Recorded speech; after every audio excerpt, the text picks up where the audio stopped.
দিবলৈছো আন এটা breaking news অহাকালি 1 আগষ্ট আৰু 1 আগষ্ট তাৰিখে সমগ্ৰ অসম বন্ধৰ ঘোষণা কৰা হৈছে স্তব্ধ হ'ব সমগ্ৰ অসম কাইলৈ 1 আগষ্ট অসম বন্ধত স্তব্ধ হ'ব সমগ্ৰ ৰাজ্য 1 আগষ্টত অসম বন্ধ ঘোষণা 13টাকৈ দল সংগঠনৰ অনুসূচিত জাতিৰ 13 সংগঠনে ঘোষণা কৰিছে অসম বন্ধৰ কেউট সম্প্ৰদায়ক অনুসূচিত জাতিত অন্তৰ্ভুক্তিৰ বিৰোধিতা সংগঠন কেইটাৰ 29 জুলাইত ইতিমধ্যে বিধানসভা ঘেৰাও কৰিছে প্ৰতিবাদ সংগঠন কেইটাই পৰৱৰ্তী খবৰ উচ্ছেদৰ বিৰোধিতাৰে কাইলৈ দিল্লী কপাব অসম সংখ্যালঘু সংগ্ৰাম পৰিষদে শ সংখ্যালঘু সংগ্ৰাম পৰিষদৰ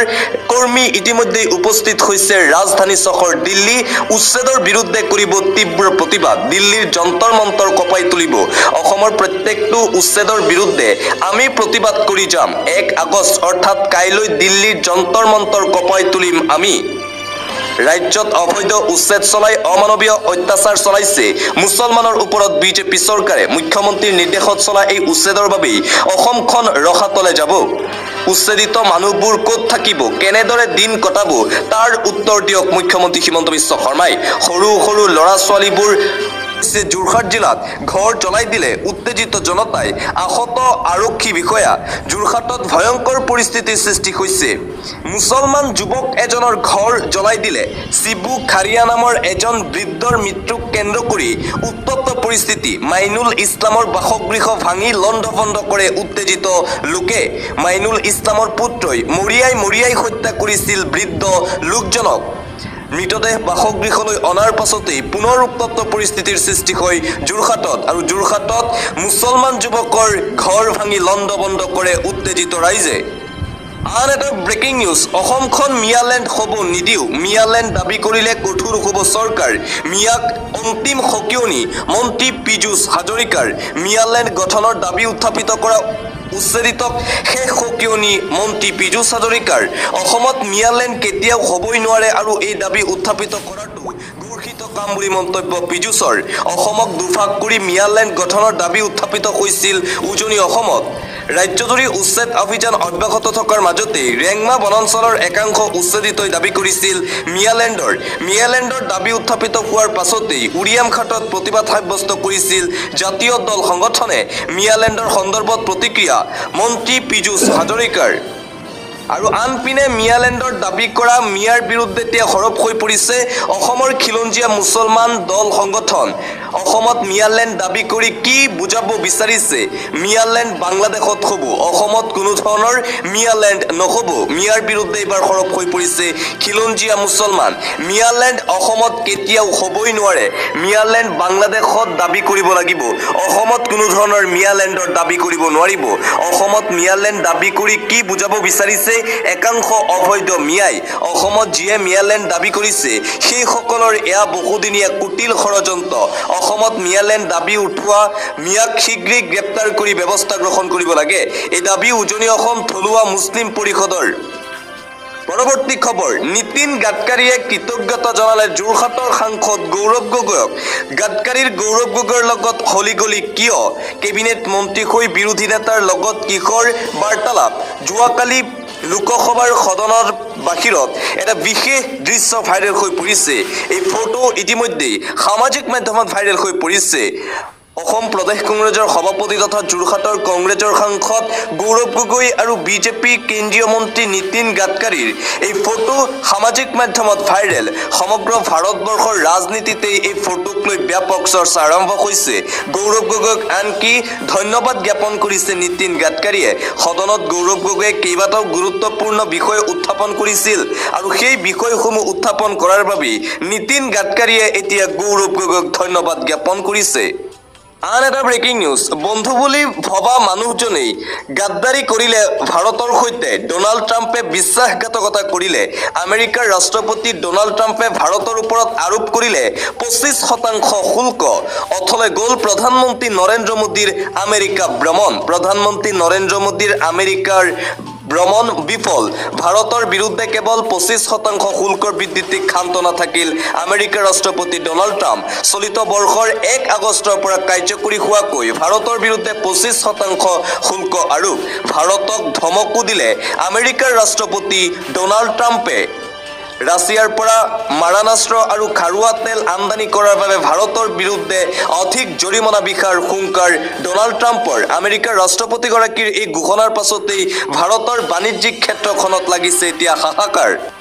দিবলৈ চোৱা আন এটা অতিকৈ গুৰুত্বপূৰ্ণ খবৰ উচ্ছেদৰ মাজতেই হঠাৎ একত্ৰিত হৈছে শ শ সংখ্যালঘু মিয়া ৰাইজ আমছুৰ নেতৃত্বত ওলাই আহিছে হাজাৰ হাজাৰ সংখ্যালঘু মিয়া ৰাইজ আৰু কৰিছে তীব্ৰ প্ৰতিবাদ উচ্ছেদৰ বিৰুদ্ধে আমছুৰ নেতৃত্বত প্ৰতিবাদ অব্যাহত আছে সমগ্ৰ অসমত নিশা আমছুৰ নেতৃত্বত ওলাই আহিছে হাজাৰ হাজাৰ সংখ্যালঘু মিয়া ৰাইজ উচ্ছেদৰ মাজতেই হঠাৎ একত্ৰিত হৈছে শ শ সংখ্যালঘু মিয়া ৰাইজ সবাৰ মাজতেই লাইট বন্ধ কৰি মোবাইলৰ ফ্লাড জ্বলাই প্ৰতিবাদ মিয়া ৰাইজৰ যিমানেই উচ্ছেদ চলিব সিমানেই আমছুৱে প্ৰতিবাদ কৰি যাব বুলি হুংকাৰ প্ৰদান বাক্সাৰ চলিকান্দা ঈদগাহ ময়দানত আমছুৰ শপত গ্ৰহণ অনুষ্ঠান নিশা আমছুৰ নেতৃত্বত এইদৰে উচ্ছেদৰ বিৰুদ্ধে তীব্ৰ প্ৰতিবাদ দেখিবলৈ পোৱা গৈছে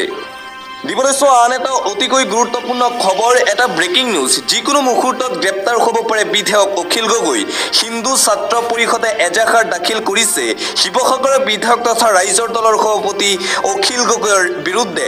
এটা ব্ৰেকিং নিউজ গ্ৰেপ্তাৰ হ'ব পাৰে শিৱসাগৰ সমষ্টিৰ বিধায়ক অখিল গগৈৰ বিৰুদ্ধে এফআইআৰ দাখিল কৰা হৈছে অখিল গগৈৰ বিৰুদ্ধে এজাহাৰ দাখিল কৰা হৈছে হিন্দু ছাত্ৰ পৰিষদে অখিল গগৈৰ বিৰুদ্ধে দাখিল কৰিলে এজাহাৰ যিকোনো মুহূৰ্তত হ'ব পাৰে গ্ৰেপ্তাৰ লখিমপুৰ সদৰ থানাত এজাহাৰ দাখিল হিন্দু সংগঠনটোৰ অখিল গগৈয়ে মুখ্যমন্ত্ৰীৰ বিৰুদ্ধে তুলঙা মন্তব্য কৰাৰ অভিযোগ সংগঠনটোৰ যাৰ বাবে এফআইআৰ দাখিল কৰিছে অখিল গগৈয়ে মুখ্যমন্ত্ৰীক লাথ মাৰি উলিয়াই দিব লাগে বুলি কৰা মন্তব্যৰ বিৰুদ্ধে জাঙুৰ খাই উঠিছে সংগঠনটো অখিল গগৈক হিন্দু অঞ্চলত প্ৰৱেশ নিষিদ্ধ কৰাৰ দাবী হিন্দু ছাত্ৰ পৰিষদৰ ফালৰ পৰা দিবলৈ চোৱা আন এটা ব্ৰেকিং নিউজ অহাকালি 1 আগষ্ট আৰু 1 আগষ্ট তাৰিখে সমগ্ৰ অসম বন্ধৰ ঘোষণা কৰা হৈছে স্তব্ধ হ'ব সমগ্ৰ অসম কাইলৈ 1 আগষ্ট অসম বন্ধত স্তব্ধ হ'ব সমগ্ৰ ৰাজ্য 1 আগষ্টত অসম বন্ধ ঘোষণা 13টাকৈ দল সংগঠনৰ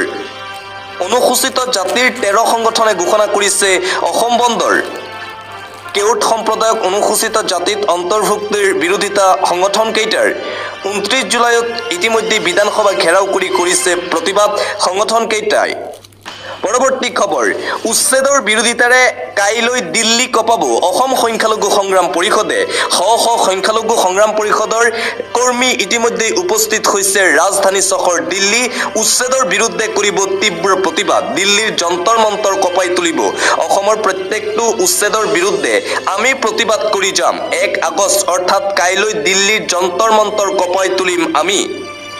ৰাজ্যত অবৈধ উচ্ছেদ চলাই অমানৱীয় অত্যাচাৰ চলাইছে মুছলমানৰ ওপৰত বিজেপি চৰকাৰে মুখ্যমন্ত্ৰীৰ নিৰ্দেশত চলা এই উচ্ছেদৰ বাবে অসমখন ৰসাতলে যাব উচ্ছেদিত মানুহবোৰ ক'ত থাকিব কেনেদৰে দিন কটাব তাৰ উত্তৰ দিয়ক মুখ্যমন্ত্ৰী হিমন্ত বিশ্ব শৰ্মাই সৰু সৰু ল'ৰা ছোৱালীবোৰ ভৱিষ্যত কি হ'ব তেওঁলোকৰ ভৱিষ্যত শেষ হিন্দু মুছলমানৰ মাজত কাজিয়াৰ সৃষ্টি কৰিছে অবৈধ উচ্ছেদ চলাই চিতু বৰুৱা শৃংখল চলিখাক প্ৰত্যাহ্বান জনাইছো আমি বীৰ লাচিত খানৰ বিৰুদ্ধে খৰক অসম আৰু অসমীয়াৰ স্বাৰ্থত যন্তৰ মন্তৰত তীব্ৰ প্ৰতিবাদ আমি সাব্যস্ত কৰিম অসম সংখ্যালঘু সংগ্ৰাম পৰিষদৰ হুংকাৰ চৰকাৰৰ বিৰুদ্ধে পৰৱৰ্তী খবৰ পিঅকে কংগ্ৰেছে দিলে আৰু উভতাই আনিম আমাৰ বিজেপি চৰকাৰী সোনিয়াজি আপুনি বাটলা হাউচত শহীদ হোৱা মোহন শৰ্মাৰ বাবে চকু পানী টুকিব লাগিছিল পাকিস্তানী সন্ত্ৰাসবাদী কেইটাৰ বাবে নহয় ৰাজ্যসভাত অপাৰেচন সিন্দুৰৰ বিতৰ্কত অংশ লৈ কংগ্ৰেছক তুলাধনা কেন্দ্ৰীয় গৃহমন্ত্ৰী অমিত শ্বাহৰ পুনৰবাৰ কংগ্ৰেছৰ বিৰুদ্ধে এইদৰে সৰব হৈ পৰিছে গৃহমন্ত্ৰী অমিত শ্বাহ আন এটা গুৰুত্বপূৰ্ণ খবৰ ৰাজ্যসভাত অধ্যক্ষৰ আসনত ভুৱনেশ্বৰ কলিতা আৰু ভাষণত অৱস্থাত অজিত কুমাৰ ভূঞা কিয় পেহেলগামৰ আক্ৰমণকাৰীক ধৰিব নোৱাৰিলে কেনেকৈ সন্ত্ৰাসবাদী সীমান্ত পাৰ হৈ আহিব পাৰে ডনাল্ড ট্ৰাম্পে যুদ্ধ বিৰতি কৰাৰ দাবীৰ উত্তৰ কি দিব মোদী চৰকাৰে অপাৰেচন সিন্দুৰৰ আলোচনাত অজিত কুমাৰ ভূঞাৰ এই প্ৰশ্ন বিজেপি চৰকাৰলৈ আন এটা অতিকৈ গুৰুত্বপূৰ্ণ খবৰ পুনৰ হিন্দু মুছলমান লোকৰ মাজত সাম্প্ৰদায়িক সংঘৰ্ষ লগাবলৈ দুৰ্বৃত্তৰ হিন্দু মুছলমানৰ মাজত যেন কাজিয়া লগাবলৈ পুনৰবাৰ দুৰ্বৃত্তই মন্দিৰৰ চৌহদত পেলাই থৈ গ'ল নিষিদ্ধ গোমাংস মন্দিৰৰ চৌহদত নিষিদ্ধ মাংস পেলোৱাক লৈ উত্তপ্ত পৰিস্থিতি কোনো দুষ্ট চক্ৰই মন্দিৰৰ চৌহদত পেলাই থৈ গ'ল নিষিদ্ধ গোমাংস আৰু গো মাংস উদ্ধাৰ হোৱাৰ পিছতেই হাহাকাৰ পৰিস্থিতিৰ সৃষ্টি হয়। ইয়াৰ পিছতেই শতাধিক হিন্দু লোকৰ উত্তাল প্ৰতিবাদ। হিন্দু মুছলমানৰ মাজত যেন কাজিয়া লগাবলৈ এনে কাণ্ড এতিয়া সংঘটিত কৰি আছে একাংশ দুৰ্বৃত্তই। ডবগাৰ চাংমাজিৰ বিষ্ণু মন্দিৰৰ সমীপত উদ্ধাৰ হৈছে গো মাংস। আন এটা ব্ৰেকিং নিউজ, উচ্ছেদ হ'বলগীয়া আৰু এটা পৰিয়ালক সকাহ দিছে গুৱাহাটী হাইকোৰ্টে। পুনৰবাৰ উৰিয়ামঘাটৰ উচ্ছেদ অভিযানক লৈ কঠোৰ গুৱাহাটী হাইকোৰ্ট। উচ্ছেদ হ'বলগীয়া আৰু এটা পৰিয়াললৈ সকাহ ন্যায়ালয়ৰ ফালৰ পৰা। উচ্ছেদ অভিযানত গুৱাহাটী উচ্চ ন্যায়ালয়ৰ হস্তক্ষেপ। উৰিয়ামঘাটৰ উচ্ছেদক লৈ পুনৰবাৰ গুৰুত্বপূৰ্ণ নিৰ্দেশনা। উৰিয়ামঘাটৰ আৰু এটা পৰিয়ালক কৰিব নোৱাৰিব উচ্ছেদ প্ৰশাসনে। 7 আগষ্টলৈকে উচ্ছেদ কৰিব নোৱাৰিব পৰিয়ালটোক প্ৰশাসনে। গুৱাহাটী উচ্চ ন্যায়ালয়ে প্ৰদান কৰে এই গুৰুত্বপূৰ্ণ ৰায়দান। পৰৱৰ্তী খবৰ, এটা দুখজনক খবৰ। সীমান্তত পুনৰ ভাৰতীয় সেনাৰ সৈতে শোকাবহ ঘটনা সংঘটিত হৈছে। সীমান্তত এতিয়াও উত্তেজনা অব্যাহত আছে। পুনৰ ভাৰতীয় সেনাৰ সৈতে এক শোকাবহ ঘটনা সংঘটিত হৈছে। সীমান্তত শ্বহীদ হ'ল দুগৰাকীকৈ ভাৰতীয় সেনা বিষয়া। পুনৰবাৰ শ্বহীদ হৈছে ভাৰতীয় জোৱান। ভাৰতীয় সেনাৰ বাহনত খহি পৰিল প্ৰকাণ্ড পাহাৰ আৰু তাৰ পিছতেই মৃত্যু হৈছে দুজনকৈ ভাৰতীয় জোৱানৰ। এটা ব্ৰেকিং নিউজ, নগাঁও জিলাৰ ঢিঙত ভয়ংকৰ ঘটনা সংঘটিত হৈছে। জোৱাৰীয়ে কাণ কাটিলে সদৌ অসম সংখ্যালঘু ছাত্ৰ ইউনিয়ন চমুকৈ আমছু কৰ্মীৰ। ঢিঙৰ মোৱামাৰীত আমছু কৰ্মীৰে চাঞ্চল্যকৰ ঘটনা সংঘটিত হৈছে। জোৱাৰীৰ আক্ৰমণত আহত হৈছে কেইবাজনো আমছু কৰ্মী। মোৱামাৰীত দীৰ্ঘদিন ধৰি চলি আছিল জুৱা ড্ৰাগছৰ বেখা আৰু জুৱা খেল ভাঙিবলৈ আমছু কৰ্মীক দলবদ্ধ আক্ৰমণ। আলহাজু ৰহমানক